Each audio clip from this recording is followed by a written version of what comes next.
Muito confuso e muita cena cortada, mas relaxa que eu vou dar o contexto de todas aquelas aparições soltas. Rocker Drawing. Salve, mano, 77 Online, e dessa vez nesse terceiro capítulo que teve do anime de Yubel Blatt, a gente já começa de cara com uma censura, né? Que você pode ter achado estranho que uma pessoa entrar na água com roupa, é porque originalmente ela realmente não estava com roupa nenhuma, né? Mas detalhe, porque o que a gente vai ver pela frente é uma quantidade enorme de cenas 100% apagadas, seja de recapitulações importantes, seja de coisas relacionadas ao capítulo 0, que eu já cheguei a comentar aqui, que volume 0 do mangá de Yubel Blatt foi completamente pulado, teve basicamente um arco dele, do Coinzel, enfrentando os 4 lanças da traição, que para quem não chegou a ver o meu primeiro vídeo sobre, basicamente existiam pessoas se passando pelos 4 traidores. Então, no capítulo 0 justamente mostrou o Coinzel caçando essas 4 pessoas, porque ele sabia a verdade de que não eram de fato traidores e que as pessoas já tinham morrido junto com ele, né? Ele, inclusive, uma pessoa se passando por quem era ele antes de ter voltado como um elfo. E a maioria daqueles personagens que apareceram nesse episódio são justamente desse arco. Então, por exemplo, logo de cara, quando mostra o Coinzel sendo derrubado do dragão por um cara com um cabelo meio Chanel, é justamente um aliado dele dessa época, porque por mais que esse cara seja um dos 7 lanças, ou seja, uma categoria de cavaleiros especiais que servem aos 7 heróis, ele em tese tinha um objetivo em comum, já que tanto os cavaleiros das 7 lanças como o Coinzel estavam indo atrás dos traidores, falsos traidores, então eles se uniram inicialmente nesse mangá do capítulo 0, se afeiçoaram, se ajudaram em batalhas, eles literalmente eram parceiros durante esse período que o Coinzel estava acabando com todo mundo, e no fim das contas eles tiveram que separar quando que justamente o próximo alvo do Coinzel eram os próprios heróis, e no caso, mesmo o Cavaleiro descobrindo a verdade, o próprio Coinzel ter contado para ele que ele acredita, né, no caso ele passou por aquela traição, o Cavaleiro não acredita, e ele fala que assim, ó, eu sirvo fielmente aos heróis, por mais que você esteja me dizendo que a história é totalmente oposta, que eles são os vilões, a minha honra de Cavaleiro não permite deixar você vivo para concluir a sua missão de atacar os heróis, e por isso que eles que eram aliados muito fortes, uma relação tipo, de 2 boas pessoas, eles acabam se separando por conta disso, e se reencontram nesse episódio, em que ele percebe que o Coinzel tá se aproximando da localização dos 7 heróis e fala, putz, eu não posso deixar que ele conclua o plano dele, por mais que ele saiba o contexto e ele tenha muita culpa de estar enfrentando uma pessoa boa, né, uma pessoa pura de coração, que é o próprio Coinzel, mas aí tem essa cena dele derrubando o Coinzel do dragão, o que não funciona já que ele cai de frente com o portão do castelo. E nisso, já tinha muita expectativa em relação ao episódio anterior, né, de nossa, será que ele vai conseguir enfrentar? E ele tentou. Eu achava que a força dos heróis não era tão grande assim, mas eles nesse episódio mostraram que realmente eles são bem perigosos, né? Eu vi aquela técnica que o cara cravou a espada na sombra do Coinzel, que causou uma paralisação. É uma coisa, estilo Shikamaru, quem sabe, né? De um cara que controla as sombras. Mas eu fiquei até curioso para ver individualmente o poder dos outros. E nesse momento, o Coinzel cheio de fúria, né? Querendo tentar acertar o golpe no cara que justamente cortou o olho dele naquele flashback. Que flashback esse que era muito maior no mangá do que no anime, porque você vê no anime que a única lembrança que tem é literalmente a imagem desse herói rindo enquanto massacra ele. Mas no mangá é uma cena muito maior em que mostra o momento que eles se conheceram, que ele subestimava Coinzel, depois eles lutando lado ao lado no treinamento. Então mostra um background maior dos 2 personagens antes, né, de justamente cortar pro presente, em que parece que a personalidade daquele herói mudou 100%, né? Ele tá 100% se fingindo uma pessoa que é totalmente um psicopata maníaco, né, que assassinou cruelmente as pessoas que eram do bem, os seus próprios aliados, né, naquela missão. E agora tá todo se pagando de santo, já eu perdoo essa criança pelas injustiças, justamente pra jogar pra galera e ele ter esse apoio popular, que os heróis são justamente essa figura de moral, né? Dos heróis desse mundo são os deuses para toda essa população, né?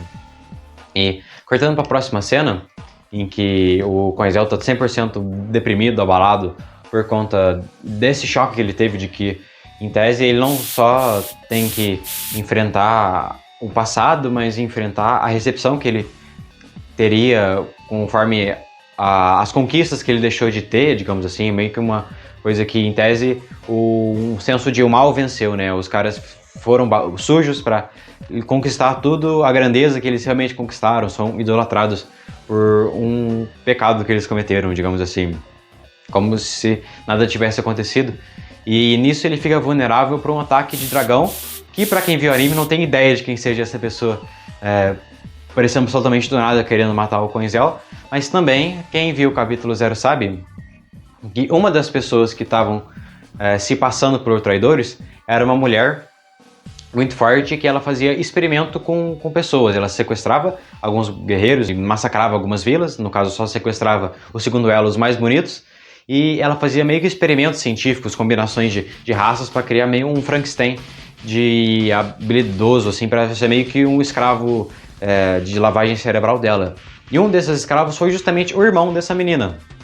Que aí o Coinzel, ele enfrentando essa traidora, ele naturalmente teve que matar os servos dela, que era o próprio irmão dessa menina. Então, em tese, por mais que o anime tenha deixado 100% sem contexto, de nossa, o que será que aconteceu? Por que ele matou o irmão dela? O irmão dela era uma pessoa boa, mostrou até que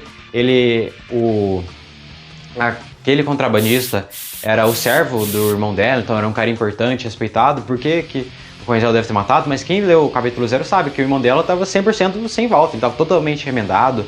Tem até parece uma cena dele na abertura do anime, fazendo uma referência ao capítulo 0, mas tipo assim, não tinha mais salvação, ele era simplesmente um zumbi de lavagem cerebral, e o que o Coinzel fez foi só finalizar o sofrimento dele, né? Mas mesmo assim, essa menina, a princesa, ela quer vingança, né? E agora que o Coinzel tá totalmente abalado por não ter mais esperança em se vale a pena mesmo enfrentar os heróis, se ele tem alguma chance nesse mundo corrupto, né, de que não reconhece a verdade, ele, em tese, ele se entrega totalmente, a não ser que ataquem a Pippi lá, né? Ele não ia deixar que alguém inocente sofresse por ele, então, mesmo 100% inconsciente, ele ainda consegue aparar o golpe que ela levaria e ainda dá um dano de aviso, assim, quebrando a máscara dela, que é uma cena muito maneira, né, antes de desmaiar de novo. Inclusive, nesse momento, é muito doido pensar que, em tese, toda essa fraqueza dele é puro dano psicológico, já que não só ele não levou um golpe diretamente, como era um dia de lua, né? No caso, ele estava tendo contato direto com o céu, que é a força, o fortalecimento máximo dele quando ele está com contato com a lua. Que deixa, inclusive, aquela cena do herói travando ele muito mais pesado, porque, putz, mesmo o Coinzel, que já é um cara forte no full power, ainda assim segurado, né? É uma coisa a se pensar. Mas até outra cena que foi cortada nesse momento é a reação daquele lança que derrubou o Coinzel. Ele chega mostrando no mangá que ele chorando de ele ter que enfrentar o Coinzel, porque, em tese, ele acredita na profecia, que foi só mostrada naquele volume 0, de que surgiria um herói para vencer uma grande catástrofe que teria no futuro, foi previsto por um oráculo.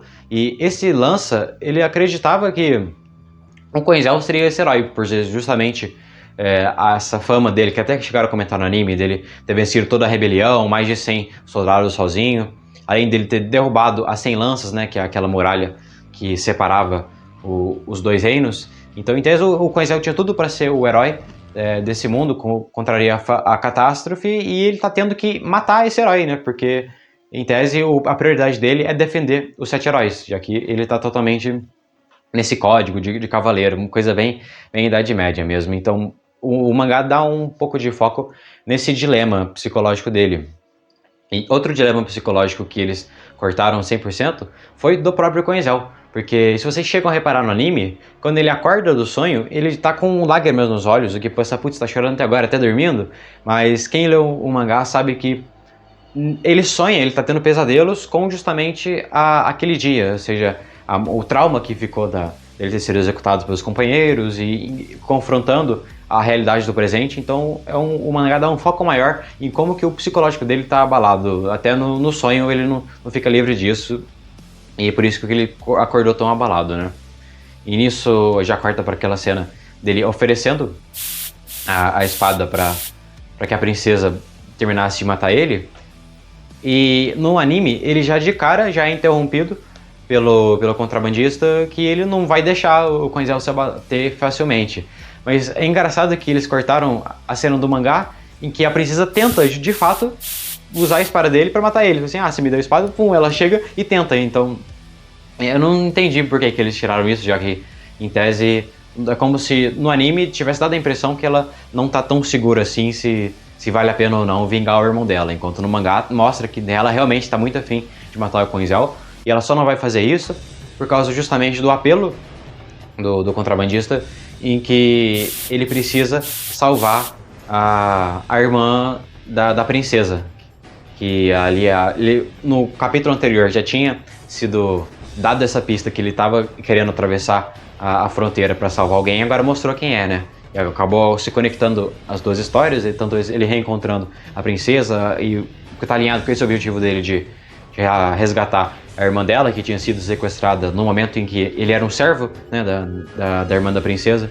E o dever dele era ter protegido, ele falhou, né, o que carregou essa culpa com ele. O que vai ser interessante, né? Porque no fim das contas, se ele pediu ajuda pro Koinzel, é porque tem gente muito forte para ser enfrentada, o que é lógico vai ter ótimas cenas de luta, né? Porque uma coisa que tá dando muito bem desse anime é justamente a animação, que eu tô achando bem bonita, os visuais, os efeitos dos poderes, as texturas.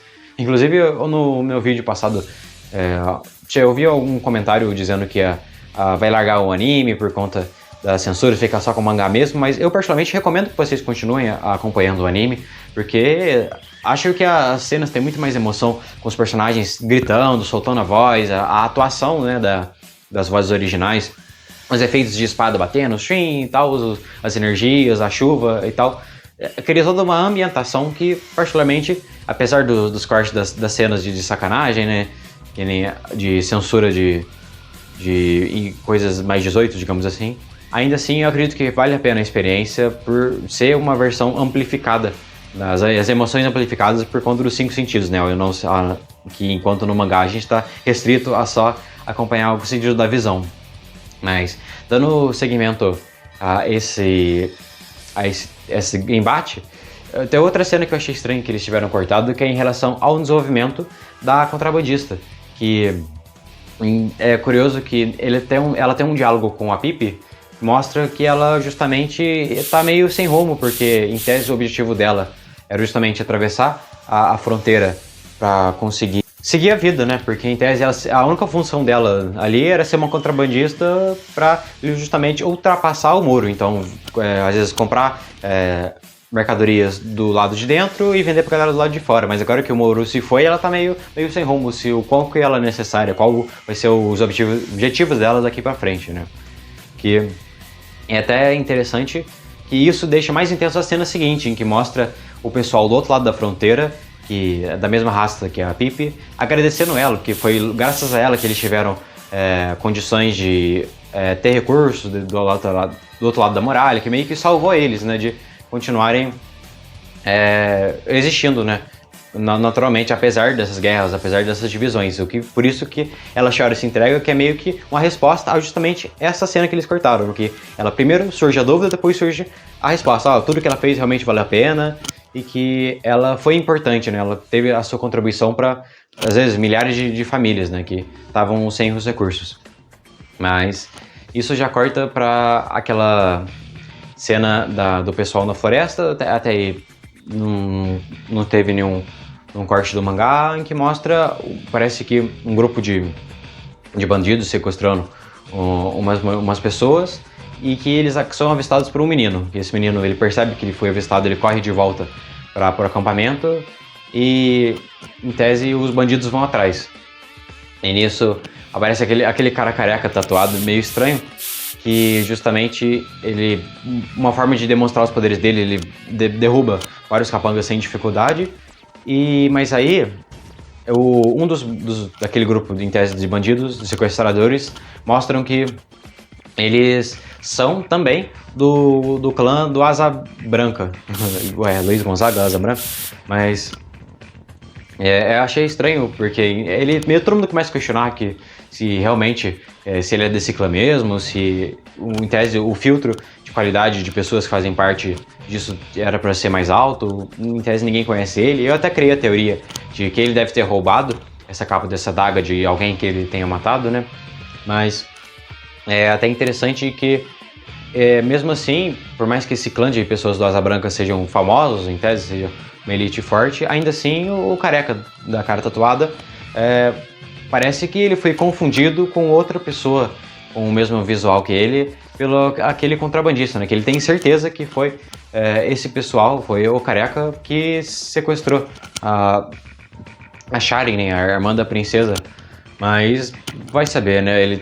Eu acredito que realmente não tenha feito, então vai saber se é um irmão gêmeo, sei lá, ou alguém que roubou a aparência dele, um metamorfo. Acho que vai ser uma resposta que vai ser dada nos próximos capítulos. Eu realmente não vi mais pistas de quem pode ser essa pessoa, mas com certeza, se a história prosseguir com o Coinzel invadindo a base desses sequestradores, logo eles vão entender vão encontrar essa pessoa e entender quem que ela é em relação a cabeça de polvo, né? Como coitado, ele foi xingado, né? Até perder a paciência.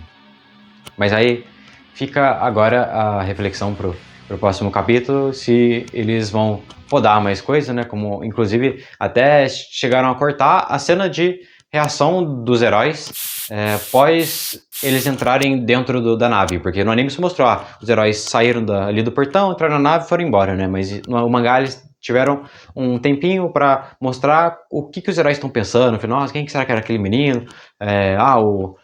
Aquele herói mandou bem no discurso, então chega a ter um diálogo interno sobre a reação deles àquela situação, né? O que me faz pensar que o anime, ele esteja justamente tirando todos esses momentos de reflexão, da opinião dos personagens, às vezes algumas cenas curtas até, como forma de acelerar o ritmo da narrativa, porque eu acredito que o objetivo deles seja finalizar a história em 25 episódios. E inicialmente eu achei que não seria possível, porque são em torno de 180 capítulos do mangá, e pelo ritmo que estava nos primeiros episódios, eu achei que não seria o suficiente, precisava pelo menos de 2 temporadas.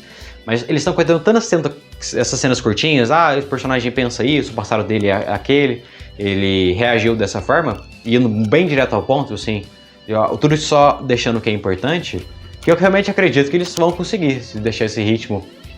O mangá, esse terceiro episódio do mangá já tá no capítulo 19 do mangá, então foi putz, mas vou fazer a conta, né? Se multiplicar arredondar para 20, multiplicar por 3, a gente chegaria no episódio 9, no capítulo 60.